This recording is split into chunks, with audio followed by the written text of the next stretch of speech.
पश्चिम बंगाल में जिस तरह से कल्याण बनर्जी पर जिस तरह से आज हमला हुआ है और बीते दिनों आपका जो है 30 मई को जो है अभिषेक बनर्जी पर जानलेवा हमला हुआ था। आज जिस तरह से खबर आ रहा है कि आपका जो है कल्याण बनर्जी पर जानलेवा हमला हुआ है, क्या है पूरा मामला आपको समझाएंगे। जब से बीजेपी चुनाव जीती है और चुनाव जीतने के बाद जैसे ही भाजपा चुनाव जीती उसके बाद पश्चिम बंगाल में विभिन्न जगहों पर हिंसा देखने को मिला, जहां टीएमसी के कार्यकर्ताओं को पीटा गया, उनके घर में घुस के जिस तरह से आग लगाया गया, जिस तरह का नजारा देखने को मिला पश्चिम बंगाल से, उसी को लेकर के एक पीड़ित परिवार से मिलने बीते दिनों आपके गए थे अभिषेक बनर्जी, जिनके ऊपर जानलेवा हमला हुआ। और आज जिस तरह से हुगली में खबर आ रहा है कि आपका कल्याण बनर्जी पर जिस तरह से पीछे से हमला किया गया है, कुछ मतलब पत्थर चलाया गया उनके सर के ऊपर, जिसमें उनको चोट लगी है। नमस्कार, मेरा नाम विश्वजीत कुमार और आप देख रहे हैं वाक फॉर इंडिया न्यूज। आज आपका 31 मई है। आज जिस तरह से खबर पश्चिम बंगाल से आ रही है कि पश्चिम बंगाल में आज कल्याण बनर्जी पर हुगली जब वो ज्ञापन देने के लिए थाना जा रहे थे, आपका चंदीतला थाना के बाहर जिस तरह से कुछ लोगों के द्वारा खबर आ रहा है कि काला झंडा दिखाया गया, उसके बाद कल्याण बनर्जी को लेकर के चोर चोर के नारे भी लगाए गए और उसके बाद जिस तरह से उनके ऊपर पत्थर फेंका गया, जिसमें खबर आ रहा है कि कल्याण बनर्जी को चोट लगा है। यहाँ तक खबर आ रहा है कि कल्याण बनर्जी इसको लेकर के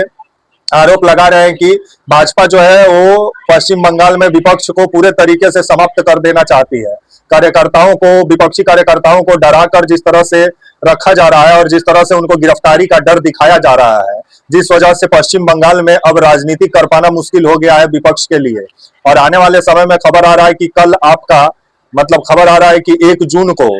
पश्चिम बंगाल में शुवेंदु अधिकारी जो मुख्यमंत्री बने हैं उनका मंत्रिमंडल का विस्तार होगा, जहां मंत्री शपथ लेंगे। 20 मंत्री शायद शपथ लेने वाले हैं, 20 से 25 मंत्री, अब कल ही मालूम चलेगा, जो सूत्रों के हवाले से जो खबर आ रही है। तो वहीं 30 मई को सोनारपुर में जो पहुंचे हुए थे पीड़ित परिवार से मिलने के लिए आपका जो है अभिषेक बनर्जी, जिस तरह से चुनाव के बाद जो हिंसा हुआ सोनारपुर में, जिसके बाद से वहां पीड़ित परिवार से मिलने पहुंचे, जिसके बाद खबर आया कि कुछ लोगों के द्वारा और टीएमसी का कहना है कि ये भाजपा के द्वारा जिस तरह से वहां पे अंडा चलाया गया और अभिषेक बनर्जी को जान से मारने का कोशिश किया गया था और भाजपा इसको जिस तरह से संरक्षण दे रही है और पुलिस प्रशासन के सामने जिस तरह से टीएमसी का नेताओं को पीटा जा रहा है, क्योंकि जो है पश्चिम बंगाल में भाजपा टीएमसी को दिखाना चाहती है और टीएमसी को ये बताना चाहती है कि अब तुम्हारा सरकार नहीं है। और ये बात सही भी है और जिस तरह का नतीजा देखने को मिल रहा है, और वैसे भी रक्त रंजित राजनीति रहा ही है पश्चिम बंगाल का, और जिस तरह से कल्याण बनर्जी पर जो हमला हुआ है इसको लेकर के अब टीएमसी का कहना है कि अब सड़क पर टीएमसी के कार्यकर्ता और नेता उतरेंगे और भाजपा से वो डरने वाले नहीं है। और भाजपा जिस तरह का राजनीति कर रही है और जो हिंदुत्व का प्रयोगशाला जो बना रही है पश्चिम बंगाल का, जो सही नहीं है, और भाईचारे और अमन को जिस तरह से तबाह करने का काम किया भाजपा, ऐसा आरोप लगा रही है टीएमसी। और आज कल्याण बनर्जी हुगली में गए हुए थे, जहां हुगली में ज्ञापन देना था थाने में, चंदतला थाने में, जहां अपने कार्यकर्ताओं के साथ पहुंचे। उसके बाद थाने के बाहर जिस तरह से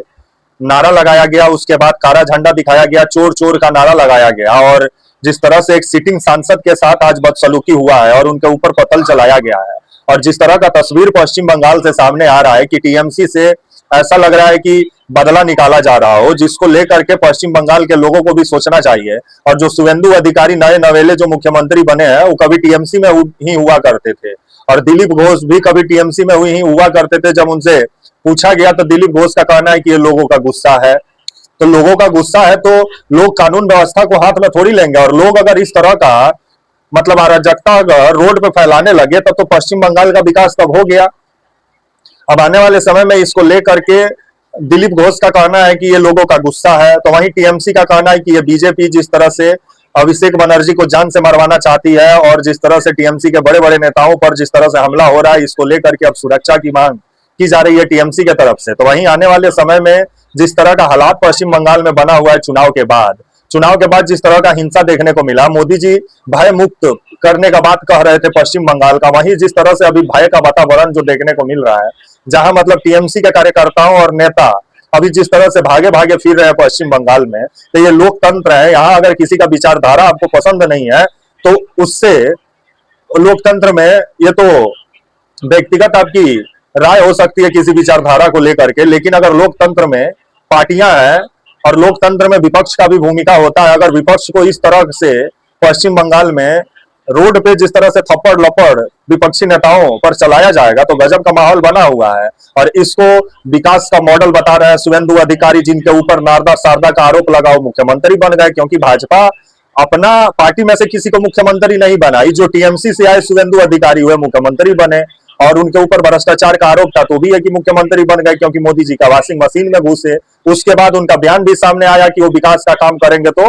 हिंदुओं के लिए, मुसलमानों के लिए नहीं। जिसके बाद से पश्चिम बंगाल में इसको लेकर सवाल खड़ा हुआ। गाय का राजनीति अलग देखने को मिल रहा है पश्चिम बंगाल में। तो अभी जिस तरह का माहौल बना हुआ और हिंदुत्व का प्रयोगशाला जो भाजपा बना रही है, तो आने वाले समय में भाजपा को कितना फायदा होता है देखने वाली बात होगी। लेकिन टीएमसी के कल्याण बनर्जी पर जो आज हमला हुआ है, इसको लेकर के टीएमसी का कहना है कि भाजपा जो है वो टीएमसी के नेताओं को जान से मरवाना चाहती है, इसलिए ऐसा हमला करवाया जा रहा है और पुलिस प्रशासन के संरक्षण में करवाया जा रहा है। तब आने वाले समय में इसको लेकर के टीएमसी क्या करती है, सड़क पे उतरती है कि नहीं, क्योंकि 30 मई को